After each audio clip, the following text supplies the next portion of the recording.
Existe un nombre que es sobre todo nombre. ¿Usted sabe cuál es? El nombre de Jesucristo. Y esto no está en la Biblia, pero yo me voy a atrever a decirle cuál es la palabra sobre cualquier otra palabra. Es la palabra gracia. No creo que haya una palabra más importante, porque es la que lo explica todo. Explica por qué gente como usted y como yo podemos atrevernos a pronunciar el nombre de Jesucristo.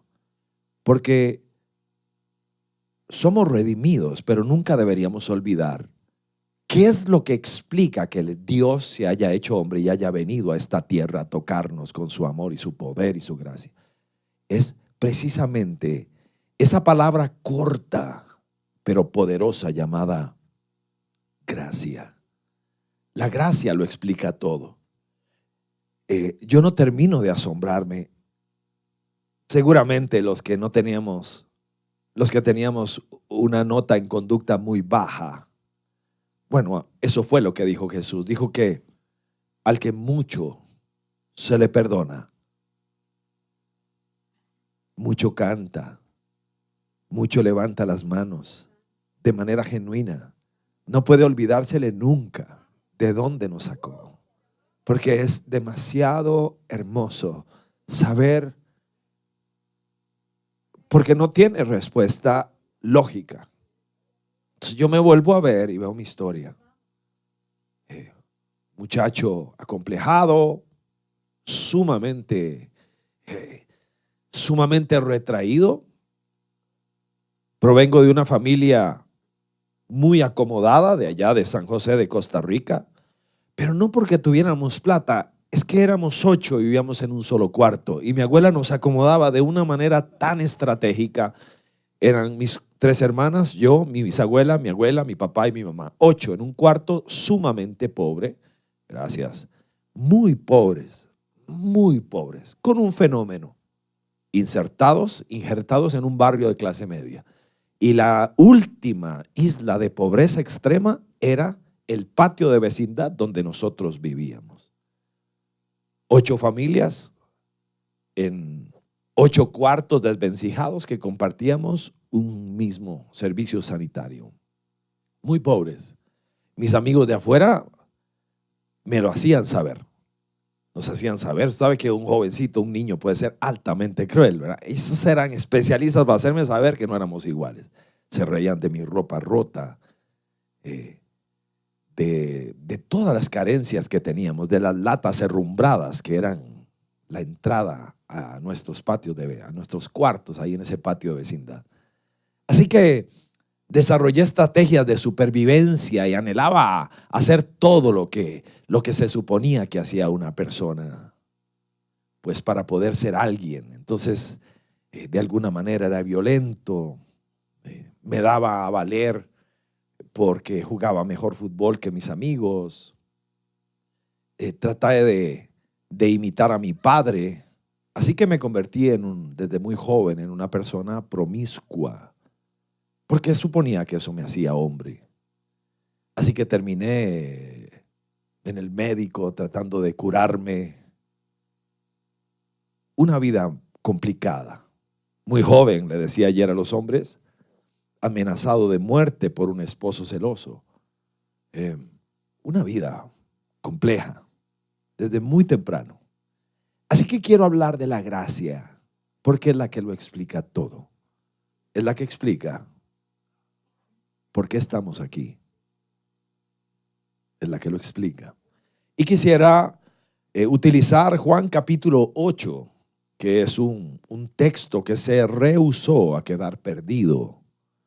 Un pasaje rescatado, un fragmento rescatado en los evangelios. Juan capítulo 8, verso 3. Es la famosa historia de una mujer que atraparon en un acto de adulterio. Dice así: los maestros de la ley, leo desde el verso 3. Y los fariseos llevaron entonces a una mujer sorprendida en adulterio y poniéndola en medio del grupo, le dijeron a Jesús: Maestro, a esta mujer se le ha sorprendido en el acto mismo de adulterio. En la ley Moisés ordenó apedrear a tales mujeres. ¿Tú qué dices? Es necesario definir gracia. Aunque hay N cantidad de definiciones, y sé que han estudiado el tema, así que estoy hablando de cosas que seguramente ya tenemos a flor de piel. Sugiero una. Todas pasan por la misma vena. Gracia es el gratuito favor soberano de Dios en favor de aquel y aquella que no merece nada. Es curioso que todo este evento ocurrió en el templo. Jesús estaba allí cuando agarran a esta mujer y la hacen tirada y la lanzan. Y pensaba mientras leía, qué triste es cuando un ente pierde su naturaleza. A ver si me explico. Qué tragedia es, por ejemplo, cuando un hospital pierde su naturaleza o perdiera su naturaleza de prodigar salud. Pero nada más trágico cuando una iglesia pierde su naturaleza de prodigar gracia y otorgar ese milagro que es una palabra sola no la puede contener. Genera un ambiente, genera una actitud, genera una manera de hablar, una manera de tocar, una manera de cantar. Y de un momento a otro los que representan a Dios ya no prodigan gracia. Ahora atisbaron la casa de una mujer que se decía que algún vecino la visitaba cuando el esposo estaba ausente. Lo hacen sin gracia. Su motivación no es el celo por la santidad. Su motivación es el horror que les produce un carpintero rabino. Así que ahora lo que quieren es entramparlo. A él no le interesa ni ella, ni el esposo, ni el otro. Así que quisiera, a partir de este momento, diseccionar en este pasaje la palabra gracia. Uno de los retratos más poderosos de gracia que hay en el Nuevo Testamento. Así que hago una oración corta y le entramos. Señor, bendigo tu nombre y te agradezco estar en un lugar como este, redimido para servir al cielo. Te doy gracias por quienes estamos en este lugar. Seguramente muchos de los que aquí estamos, en algún instante de nuestra vida, de nuestro caminar, nos tocaste con tu gracia. Y podría ser que alguien hoy necesite escuchar esto.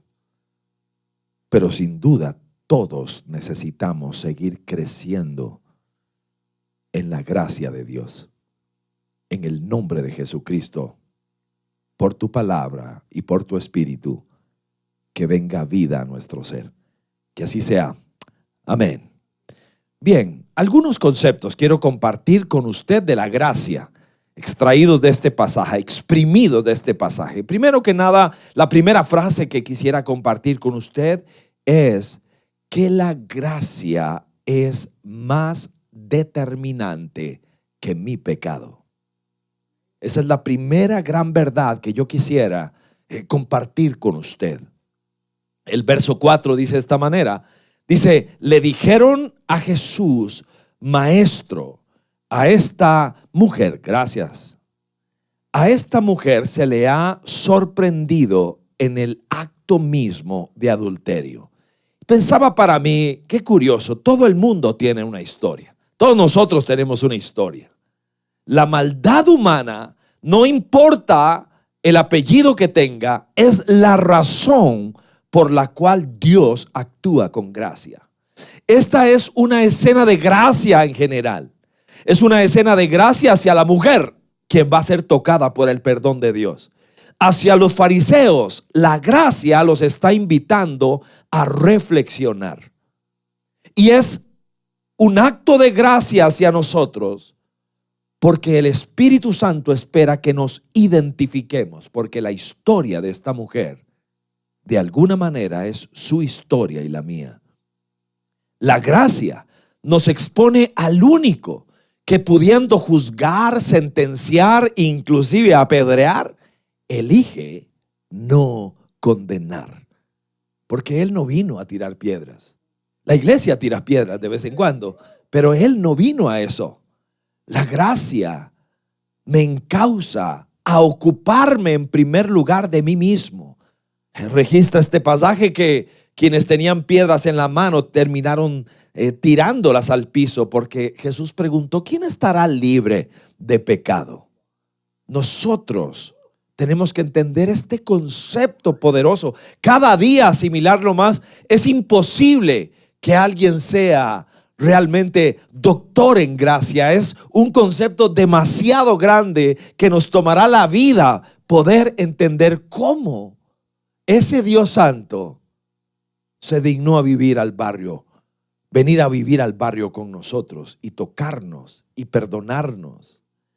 Así que no sé si iba a ser posible presentar una imagen. Es una imagen de una mujer que se llama Gail Haggard. Esta mujer es una de las personas que yo sigo. La sigo desde hace muchos años. ¿Por qué? Porque ella es esposa de quien fue pastor de una de las iglesias más grandes de los Estados Unidos, ubicada en Colorado Springs. Su esposo, Ted Haggard, este hombre es impresionante porque ocupaba una serie de cargos importantes. Primero, ser pastor de una mega iglesia realmente impresionante en todo sentido. Por otro lado, presidente de la Alianza de Pastores en los Estados Unidos, de la Alianza Evangélica de Pastores, y líder de una denominación que alberga millones de cristianos en aquella tierra, en aquel país. Como si fuera poco, Enfoque a la Familia es un ministerio vecino de la iglesia que él pastoreaba. Así que casi todo el staff de Enfoque a la Familia asiste o asistía a esta iglesia. Lo ignoro hoy. ¿Qué pasó? Si usted se mete a internet, esto es público. Ted Haggard fue acusado por un prostituto de mantener relaciones sexuales con él durante mucho tiempo. Escándalo nacional. Así que los cimientos de aquella comunidad de fe se vieron afectados. Ted Haggard renuncia porque admite que en efecto había estado teniendo esta práctica por años. Así que renuncia a su cargo, pide perdón y dice: me voy, no puedo quedarme acá, voy a intentar restaurar mi vida. Renuncia a través de una carta que también es pública. Y todos los ojos se volcaron a su esposa. ¿Qué va a hacer esta mujer? ¿Qué va a hacer Gail Haggard ahora que se descubre que su esposo le fue infiel con otro hombre a quien le pagaba por sexo? La carta de ella, que es pública también y es un monumento a la gracia. Porque, a ver, ¿tendría razones? No voy a entrar a discutir con usted sobre doctrina, aún para romper aquel vínculo. Muchos sostendrían que sí. Pero la gracia actúa de una manera diferente, sin que yo quiera decir que a través de esto estoy dictando una regla de conducta. Solo estoy contando una historia. Y en resumen, ella dice en su carta: he hablado con mi esposo, creo que está arrepentido genuinamente. Un día le dije que iba a estar a su lado en las buenas y en las malas. Y le dije que lo iba a amar hasta el último de mis días. Como nunca antes, él me necesita a su lado. Vivieron en un carro durante años, atravesando, no tenía campo en ningún sitio. Todas las puertas se cerraron. Oprah Winfrey, muchos años después, la entrevista. ¿cómo están? Y ella le cuenta cómo están.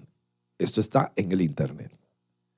Y Oprah Winfrey le pregunta, déjeme decirle algo, muchos piensan que usted es una mujer codependiente y débil, que no tuvo las enaguas para dejar a su esposo en el momento en que fue traicionada. Y ella contestó, esa es una posibilidad. La otra es que yo sea una mujer fuerte, producto de la gracia de Dios. Ese es realmente, ella ha escrito varios libros y es una mujer extraordinaria. ¿Por qué? Por Cristo y su gracia. Lo último, porque lo sigo. ¿Qué estarán haciendo estos dos? Los sigo. Suelo preguntarme dónde están las personas que en algún momento naufragaron dentro de la iglesia cristiana y que normalmente la iglesia los extirpa como si fueran una espinilla. Y solo soy pastor de una iglesia rural allá en un rincón de Costa Rica donde hay muchas vacas. Pero me he atrevido a escribirle a algunos de ellos que si no tienen dónde ir, en un lugar llamado Coronado allá en Costa Rica, habría un lugar donde les recibimos. Porque la iglesia no es un club de lindos, es un taller de enderezado y pintura para aquellos que hemos sido declarados como pérdida total, no servimos para nada. Así que la gracia es más determinante que nuestro pecado. Yo tengo mi historia y estoy seguro que usted tiene la suya. Hay cosas de mi historia que cuento y hay otras que no creo que sean digeribles aquí para nadie, ni que haga falta. Lo que sí sé es que el Dios que conozco sí la sabe. Y a pesar de eso, me vino a buscar y me vino a invitar a estar con Él. Es gracia, se llama gracia. No estoy aquí por ningún mérito humano, no tengo ninguno, solo gracia. Es mi palabra favorita. En segundo lugar, lo segundo que veo en este pasaje es que la gracia descubre la dignidad humana. La gracia hace que nosotros veamos diferente a la gente. La gracia te da algo más poderoso que lo que hacen los rayos X o lo que es capaz de hacer un tag. Es capaz de ver la huella de Dios en cada ser humano porque fuimos hechos, recuerda, a imagen y semejanza de Dios. Lo que pasa es que el pecado ha hecho estragos y hemos quedado deformados y desbaratados debajo de un montón de escombros, de una callosidad de maldad que nos hace irreconocibles en cuanto a la huella de Dios en nuestra vida. Pero Cristo, de quien dice la Biblia, que es uno de mis textos favoritos, Juan capítulo 1, dice el verso 17, que de su plenitud tomamos todos gracia sobre gracia. Ni siquiera es gracia sobre gracia. Porque Dios no es el Dios de la segunda oportunidad. No sé cómo estaría usted con ese concepto, pero yo ya estaría frito porque yo ya pasé de la segunda oportunidad. Dios es el Dios de la nueva oportunidad, del nuevo amanecer. No estoy con esto y siempre que se habla de gracia se corre el riesgo de que alguien piensa de que esto es una fiesta, de hacer lo que a uno le dé la gana. Lo voy a tocar ahorita. Simplemente descubre la dignidad humana. El verso 5 dice, en la ley Moisés nos ordenó apedrear a tales mujeres. Vea la forma despectiva. ¿Tú qué dices? Buena pregunta. ¿Tú qué dices? La gracia enaltece la dignidad del ser humano. Es una forma relacional diferente. La forma en que veo a las personas, la forma en que toco a alguien, la forma en que hablo con alguien, la forma en que hablo de alguien. Y va a reflejar si soy un hombre un ser humano de gracia. Ellos que hipócritamente le habían llamado maestro, ahora dicen esta mujer. Pero Jesús nunca trata a alguien sin el debido respeto. Mientras que la sociedad es capaz de discriminar, utilizar, envidiar, denigrar, mide a la gente qué color tiene, qué carro tiene, puede entrar aquí, no puede entrar aquí, depende cómo está vestido, cómo habla, cuál es su estatura, cuál es su título. Pero Jesús no. Jesús no ve así, no ve como nosotros miramos, porque lo que acabo de decir es algo que tiene que seguir siendo redimido aún en nosotros mismos. Ellos pusieron a la mujer, esa es la palabra que utiliza la Biblia. Se ponen las cosas, se presentan a las personas. Así que esta sociedad que no cambia nada más, eso lo prueba el libro que nos enseña la sabiduría de Eclesiastés, de que lo de ayer es igual que hoy. Interesante, nos he hecho la pregunta, ¿dónde estará el hombre en esta historia? Porque si atisbaron y encontraron a la mujer en el acto mismo, ahí tenía que haber otra persona. ¿Dónde estará el susodicho? Las cosas no cambian. Medimos y vemos de una manera muy diferente. La mirada de Jesús tiene que ser recuperada por la iglesia, porque volvía a ver a la gente de una manera diferente. Los codiciaba, los anhelaba, y entonces los miraba de una manera diferente. Las multitudes le causaban compasión, porque aunque era hombre, era Dios y sabía lo que había allí. Conocí a Cristo, o Él me recogió a los 21 años. Y aunque me pidió algunas, yo sentí la obligación y entendí que era Dios, a pesar de que era muy nuevo en la fe, de que tenía que hacer algunas cosas y hacerlo de una manera fuerte. Tuve que cortar una relación con una dama casada. Fui impulsado por Dios a pedirle perdón a ese hombre, a cortar de raíz aquella situación, cosas de ese tipo. Y vino un recuerdo en un momento, emergió un recuerdo. Hacía como un año había entrado a una tienda en San José y me había probado una ropa y había devuelto menos de lo que me había probado. Otro me lo dejé por dentro, me la robé. Salí de allí con una sensación de éxito en aquel momento. Y cuando estoy ahora dando mis primeros pasos en la fe cristiana, octubre del año 81, y estoy diciendo, Señor, aquí estoy, ayúdeme, guíeme, qué bueno conocerlo, y ¡pau! Emerge ese recuerdo y una orden: vaya y devuelva y pague lo que se robó. Hijo, ahí salen algunos. Ya me sabía algún verso que me habían enseñado en la iglesia, que las cosas viejas pasaron y todas son hechas nuevas. Así, ¿cómo vas a mandar a mí a pagar algo que ya?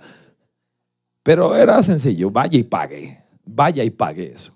Era una tienda famosa con un agravante: el dueño era un amigo de la familia, Quique. Así que me fui, llegué, lo saludé y me dice: hola Ricardo, ¿cómo estás?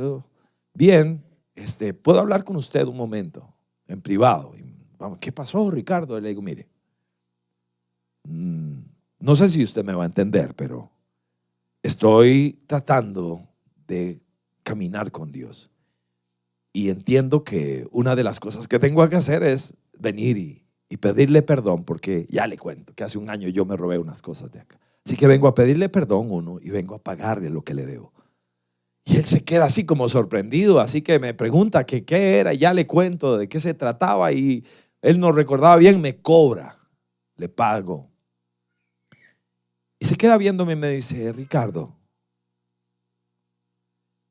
yo he estado preguntando al aire, Dios, yo no sé si usted existe, pero si usted existe, yo quisiera pedirle que se manifieste. Y déjeme decirle, Ricardo, que hoy usted me ha devuelto la fe en Dios. Y lo dimos, le había robado y ahora estamos abrazados ahí y casi que llorando. Y un hombre que había estado pensando: si tú no existes, entonces mi vida ya no tiene sentido. Y había dado un margen para tomar la decisión de quitarse su vida. La gracia es capaz de huir, de escuchar el corazón humano cuando es honesto y sincero y tocarle con su dignidad. Hay momentos, sabe que Dios no necesariamente necesita palabras para saber que yo estoy hablando con Él.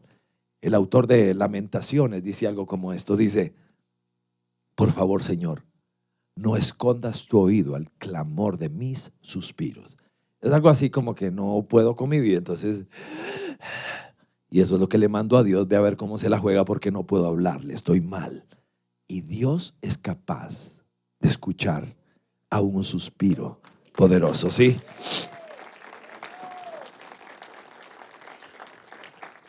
Siguiente concepto que comparto es que la gracia es más eficaz que el legalismo. El legalismo es la intención, y esta es muy común en el mundo evangélico.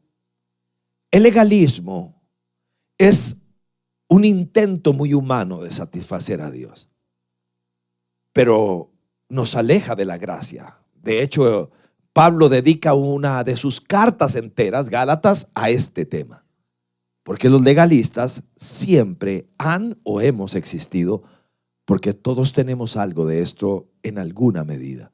Dice el verso 6, con esta pregunta le estaban tendiendo una trampa para tener de qué acusarlo. Pero Jesús se inclina. Esta es una escena única en los evangelios, única.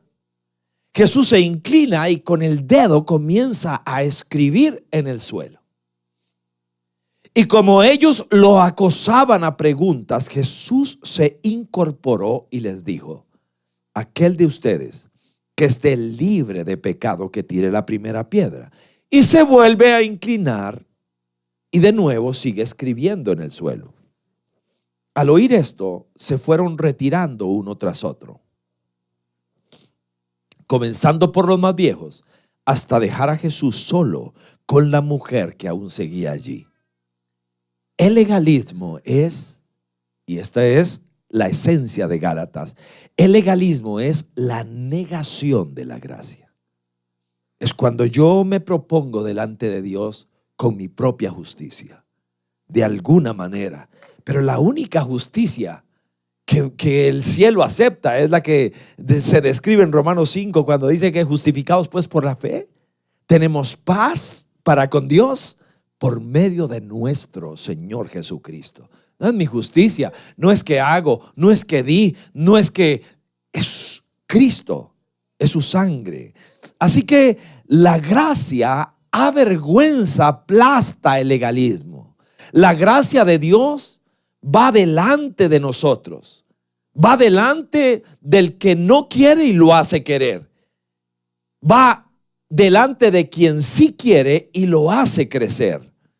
El acto de escribir en el suelo tiene un mensaje. Jesús, no hay nada que Él haya hecho que no enviara un mensaje. Siempre lo hizo así, siempre. No hay nada que nosotros no deberíamos detenernos y preguntarnos: ¿qué está diciendo? ¿Qué está diciendo con esa acción? Por ejemplo, dice que en una oportunidad iba a ministrar a alguien que tenía problemas con los ojos e hizo algo extraño. Nunca he visto a nadie hacer algo así en la tierra. Dice que está una persona con problemas en la vista y Jesús hace así.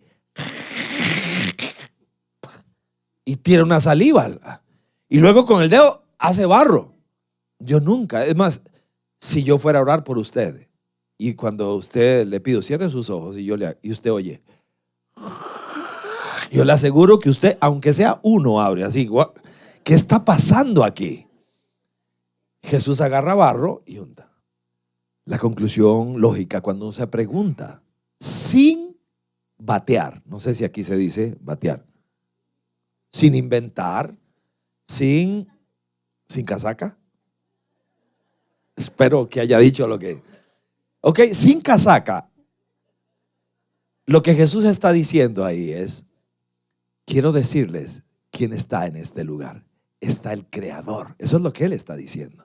El que hizo al ser humano de barro allá, está aquí ahora, porque este tipo no tiene ojos y el Creador está aquí. Eso es lo que está diciendo.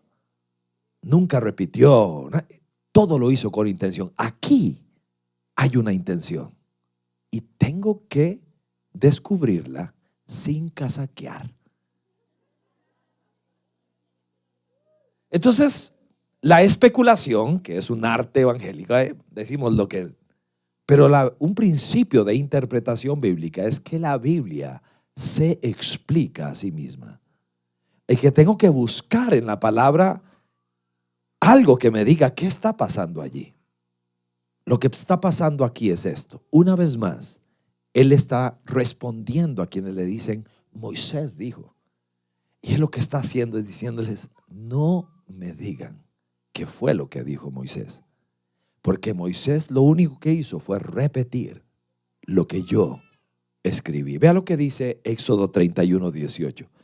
Y cuando terminó de hablar con Moisés en el monte Sinaí, le dio las 2 tablas de la ley, que eran 2 lajas escritas por el dedo mismo de Dios. Ahora lo que estaba haciendo Jesús es diciéndole, ustedes no saben quién está aquí. No me vengan a citar un versículo que no saben siquiera interpretar. El que lo dictó fui yo, y el que lo escribió fui yo, y el que lo interpreté fui yo.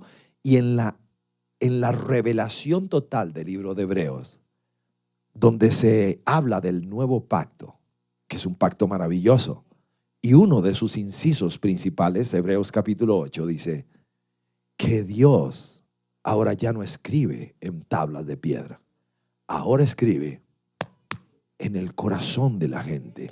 Y la diferencia entre un legalista es que todavía sigue pendiente de la laja de piedra y no entiende que ahora Dios escribe su palabra aquí en mi corazón. ¿Qué es legalismo? Es la producción y manipulación de reglas para ejercer un control ilegítimo, enfatizando y presionando lo superficial sin una transformación interna, anteponiendo la sabiduría humana a la divina. Todo esto sobre la base de una mentalidad orgullosa y casi siempre ignorante. Orgullo vestido de solemnidad, seguros de nuestra santidad, comillas, más que de nuestra necesidad. Obsesión por las reglas antes que por las personas. En el año 81, cuando conocí al Señor, era jugador profesional de fútbol y tenía 21 años y me iba bien. Y recuerdo que cuando tengo mi encuentro con el Señor, estoy ahí deseando hacer su voluntad, que es lo que quiere, y aquí estaba efervescente en mi fe. Y estoy en una fiesta donde habían varios pastores. Una fiesta, me había llevado una familia de un hombre que se convirtió como en un papá para mí, porque me adoptó, me permitió ser parte de su mesa. Fue importante porque era un creyente sólido de años. Y en esa fiesta, uno de los pastores se desprende y me dice, tengo una palabra de Dios para usted. Yo soy nuevo, yo no entiendo. Ya hoy me puedo defender un poquito más cuando alguien viene y me dice eso. Pero en ese momento alguien viene y me dice, tengo una palabra de Dios para usted. Y yo quedo petrificado. Nunca, no sabía que eso pasaba o que alguien, que Dios mandaba recados con alguien. Pero bueno, ahora viene y me dice, tengo una palabra de Dios para usted. Hoy sé que es algo posible y válido, pero uno tiene que saber y sopesar si eso es así. Pero ahí estoy, manos arriba. Él me dice, Dios no quiere que usted juegue fútbol más, porque eso es mundano. Y yo quedo petrificado, porque yo no juego por hobby. Yo juego porque ese es mi trabajo. Porque así me gano el pan del día. Y entonces, y me dice, y Dios quiere darle un talento. Quiere que usted cante para Él. Mire, usted no me ha oído cantar a mí, pero realmente, bueno, realmente yo canto bien. Se oye mal, pero canto bien. Una cosa horrible, espantosa, espantosa. O sea, yo decía, fue un tiempo traumático, difícil. Tuve que buscar consejo. Por dicha tuve a quien apelar. Después me di cuenta que era una persona altamente legalista. El siguiente concepto que se extrae de esta historia es que la gracia es más atractiva que el libertinaje. Siempre que se predica la gracia, lo digo porque la Biblia lo enseña, alguna persona podría pensar, esto es una fiesta, pero no es así. La gracia es más atractiva que el libertinaje. De hecho, el libertinaje es la distorsión de la gracia. Alguien diría, yo soy libre porque hago lo que me da la gana. Error grave. Estaríamos equivocados. Soy esclavo de mi indisciplina, esclavo de los vicios, esclavo de la ignorancia, sobre todo del pecado. Algunos pensamientos sobre el libertinaje. El libertinaje encarcela, marchita, roba, destruye, enluta, deforma, mientras que la gracia me hace libre para ser libre. ¿Libre de qué? Libre de mí mismo, libre de la culpa y de la vergüenza, libre de los impulsos condenables que no podía controlar cuando estaba esclavizado por el pecado, libre de la tiranía de las opiniones, de las expectativas y de las exigencias de los demás, libre para obedecer y para amar, libre para perdonar a otros y también para perdonarme a mí mismo, libre para permitirle a los demás ser ellos mismos, distintos a mí, libre para trascender las limitaciones del esfuerzo humano, libre para servir y para glorificar a Dios. Uno de los teólogos que más me ha influenciado en el concepto de la gracia es uno de apellido Bonhoeffer. Por el apellido sacará usted que es alemán. De hecho, él murió a manos de los nazis, porque fue de los pocos religiosos de la época que se le pararon al nazismo con valor. Ahí murió en sus manos. Él habló de la gracia barata.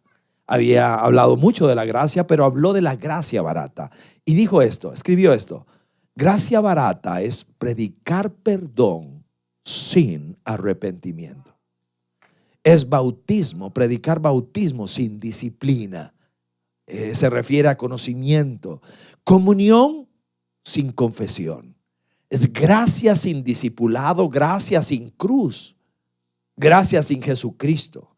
La gracia barata justifica el pecado, mientras que la gracia verdadera justifica al pecador. Es diferente. Y concluyo con esto. La gracia provee el poder más grande que existe. Dice el verso 11, famosa frase, es una escena para detenerse y contemplarla 1000 veces. La mujer ha sido tirada allí. Moisés dijo que le tiráramos piedras. Jesús se agacha, empieza a escribir. Y ellos se inquietan. Dinos algo. Jesús se levanta y dice, bueno, si alguien está libre de pecado, pues que sea el primero. Pero ni siquiera hubo espacio para la hipocresía. Alguien pudo haber tirado una piedra diciendo yo estoy libre, pero ahí está Dios irradiando tal gracia que es imposible que un hálito de hipocresía surja. Así que todos dejan las piedras. ¿Recuerda quiénes tiraron las primeras? Dice que los más viejos tiraron su piedra y luego los más jóvenes. Seguramente tenían una historia más larga, más pesada. Así que todos se fueron. Y Jesús le pregunta a la mujer, ¿dónde están los que te iban a sepultar en piedras? ¿Dónde están? ¿Ya nadie te condena más? Verso 11, ella responde, nadie, Señor. Una frase para acuñar, para memorizar, porque afianza nuestra fe. Tampoco yo te condeno. Ahora vete y no vuelvas a pecar. El Dios que perdona es el mismo Dios que levanta, pero también es el mismo que sostiene, porque esa no es cortesía. Váyase. No tienes por qué regresar a tu casa de la misma manera. No tienes. Ahora, quien te ha perdonado tiene el poder para sostenerte. Tan solo tenía 21 años y uno de mis amigos del barrio era una persona buena y su novia era la chica más linda del barrio. Y yo viví enamorado de ella siempre. Ese enamoramiento de muchachos. Pero bueno, ya crecimos un poco, ya no éramos niños. Y me siento, o sea, digo esto, no podría ser con jactancia, más bien rayando en la vergüenza. Y yo empecé a tener una relación con esta mujer, amiga del barrio, pero esposa de uno de mis amigos del barrio. Y cuando conozco a Cristo, esta fue una de las cosas lógicas que había que cortar. Corté eso así de manera radical, una palabra que usamos ayer con los hombres. Pero una de las cosas que nunca voy a olvidar es que sentí el impulso, el dominante de que tenía que ir a buscar a David Muñoz Fallas y tocarle la puerta. Y cuando él abre, se impacta de quién está ahí. Había dicho a nuestros amigos comunes, donde lo vea, lo mato. Estaba lleno de amargura y de odio. Así que ahora estoy en su puerta y una vez más, tengo apenas un par de meses en la fe cristiana. Lo vuelvo a ver y le digo, bueno, David, mira, sé que me andas buscando, así que te ahorro el viaje. Antes de que hagas lo que quieras hacer, porque no voy a levantar mis manos, solo quiero decirte que estoy tratando de alinear mi vida a Dios y buscándolo. Y una de las grandes tareas que tengo es venir acá, verte a los ojos, no mandarte un recado, verte a los ojos y pedirte perdón por lo que he hecho. No puedo resarcir, solo puedo decir cómo me voy a comportar de aquí para allá. Y a él le temblaba la cara, era una escena de mucha tensión emocional. A mí me temblaban las piernas porque era un momento también muy tenso. Y le digo, necesito que me perdones. Y él se queda oyéndome, empieza a aflojársele la cara. No dijo una palabra, no dijo. Media no dijo. Y yo me quedo así con él y de un momento a otro nos abrazamos. Habíamos jugado de niños, de carritos, toda nuestra infancia. Lloramos un rato ahí y me fui. ¿Cómo se hace eso? ¿Cómo se va uno a la casa de alguien que dijo que te iba a acabar? ¿Cómo se hace eso? La gracia desata el poder más grande que hay. Un poder para obedecer lo que Dios quiere que yo haga. Y la vida cristiana no puede ser aburrida. Es aburrida si una persona es un religioso. Eso es aburrido. Es un bostezo terrible. Pero vivir una vida cristiana no hay chance para aburrirse. Porque cuando Dios viene a la vida de alguien, nuestra vida empieza a tener sentido y poder alcanzar el propósito de Dios en mi vida. Tiene tareas impresionantes y el Dios de la Biblia todavía habla. El problema es que nosotros no escuchamos. Él quiere hablarnos, dirigirnos, llevarnos. Así que nos lleva donde jamás nos imaginamos que podríamos estar. Un corazón transformado es evidencia de la acción de la gracia de Dios, porque solo Él puede cambiar personas. Así que esa gracia despertó la conciencia callada de una mujer adicta a la adrenalina de lo prohibido. Y también la encallecida conciencia de los fariseos debido a aquella sequedad religiosa. La libertad genuina es aquella que, impulsada por el poder de Dios, me hace hacer lo que debo hacer, me hace decir lo que debo decir. Quiero decir algo y ese poder me hace guardarme mis palabras, porque Dios empieza a tomar control de mi vida. Empecé con un famoso hombre de Costa Rica que se llama Sixto Porras. Sixto es uno de mis mentores y cuando él era pastor en una iglesia, a pesar de que somos contemporáneos, él es mayor que yo solo 5 días. Pero él era un pastor consagrado ya y yo su monaguillo al lado. En lo que necesitara ahí estaba yo. Y estábamos en la iglesia, había llevado a una misionera norteamericana especialista en predicar a niños. Y ella con un muñeco que se llama Miguelito, que era un león adorable, y empezó ahí a predicarle a los niños. Al final ella, después de ministrar a los niños, ella tiene una palabra para la gente. Y dice, Dios quiere sanarle el corazón a toda persona que haya sido abusada, que una mano infama se le haya puesto encima y la marcó y le marcó de por vida. Dios quiere sanarte. Y aquello empezó a ser un mar de lágrimas, el Señor haciendo maravillas de sanidad. Y ahí estoy yo atrás.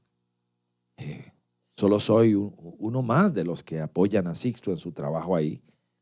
Pero el Señor me habla al corazón. Nunca he oído una voz aquí adentro. Un concepto completo, sólido, fuerte, incapaz de pasar desapercibido porque sale de la nada. Pasa al frente y dile a la iglesia que también hay perdón para los abusadores y que aquí hay bastantes. Diles que yo también tengo gracia para ellos. No era un llamado para pasar a nadie al frente, por supuesto, pero pedí permiso a mi pastor, pasé. Y hablé lo que Dios quería decir. Y de un momento a otro aquel lugar empieza como una nube que bajó de gracia, de gracia. La gracia es mi palabra favorita. Trato de hablar de ella siempre. Es la provisión de Dios que suple lo que nosotros no tenemos. Es el maná del cielo que llega cuando no tenemos que comer. Es el agua que brota de una piedra cuando no hay nada que beber. Es la fuerza que me hace poder sobrellevar en la carne una espina que me atormenta.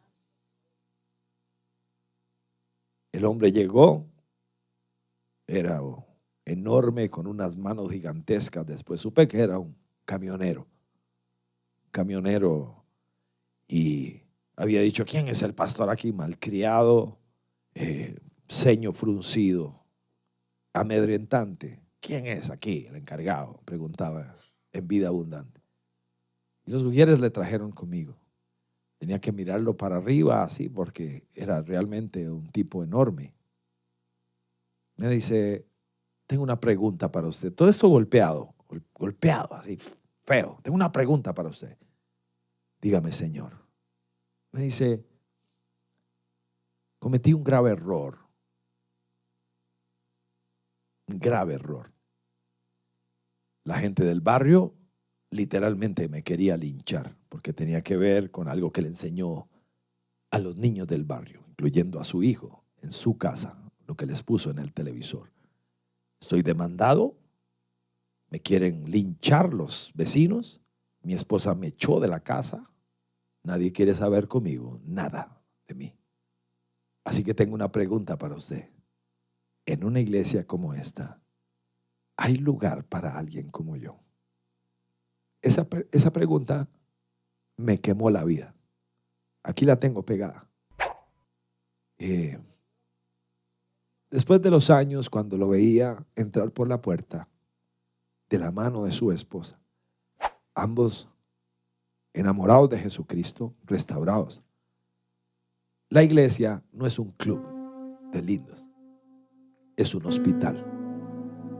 El maravilloso buen pastor vino a buscarnos, a nosotros, porque estábamos perdidos, cada uno de nosotros. Y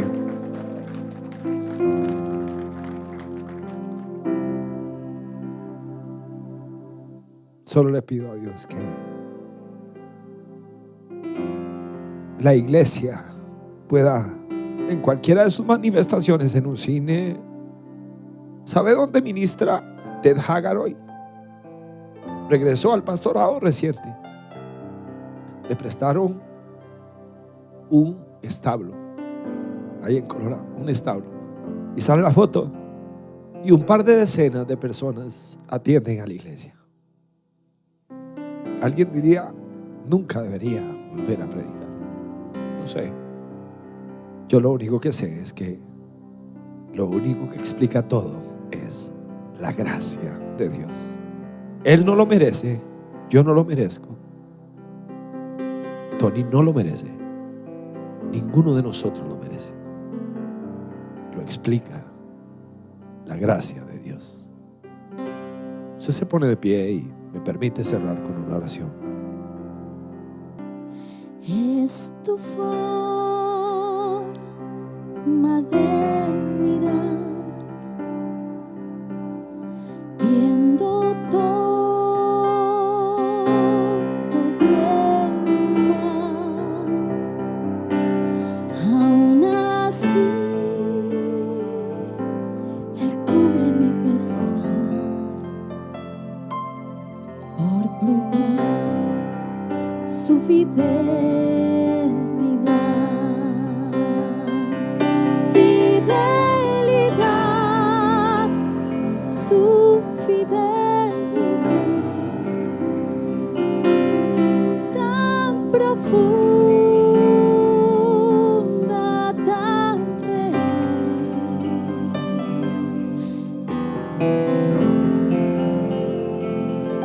Ay, caminar, me basta su fidelidad,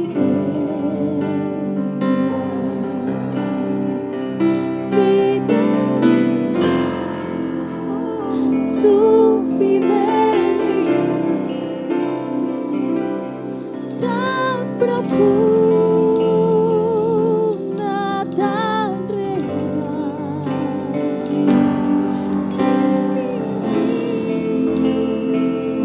Ay, caminar,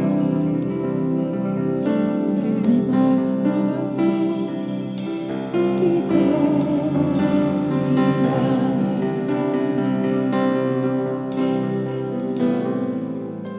Señor, te agradecemos una vez más un lugar para invocar tu nombre.